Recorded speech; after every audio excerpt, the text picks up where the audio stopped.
বিসমিল্লাহির রহমানির রহিম।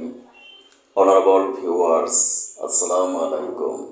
বিশ্বের যে প্রান্ত থেকে অনলাইনে আমার আজকের সংবাদ শিরোনাম অনুষ্ঠানটি দেখছেন, ডাক্তার Kazi Delwar digital biopathy heart cancer and diabetes research হসপিটালের পক্ষ থেকে ফেসবুকে ক্লিনিক টিভি এবং ইউটিউবে doctor Delwar's live clinic TV চ্যানেলের সকল দর্শক শ্রোতাদেরকে জানাচ্ছি আন্তরিক অভিনন্দন।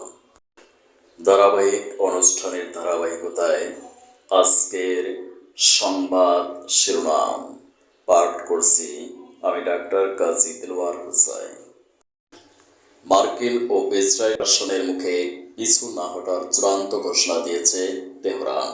যুদ্ধের অষ্টম দিনে আকাশপথে ইসরায়েলের তাণ্ডব চালানো ও জর্ডান সহ বিভিন্ন দেশে মার্কিন ঘাঁটি প্রতিরক্ষা ব্যবস্থা অহংকার গড়িয়ে দিয়েছে ইরান। ট্রাম্পের হত্যার হুমকির জবাবে ইরানের প্রেসিডেন্ট বলেন, আত্মসমর্পণের স্বপ্ন শত্রুরা কবরে নিয়ে যাবে, তবে ড্রোন ও ক্ষেপণাস্ত্র হামলা চালানোর জন্য প্রতিবেশী রাষ্ট্রের কাছে দুঃখ প্রকাশ করেছেন ইরানের প্রেসিডেন্ট। আমার চ্যানেলে প্রচারিত পরবর্তী সংবাদ দেখার জন্য আমন্ত্রণ রইল।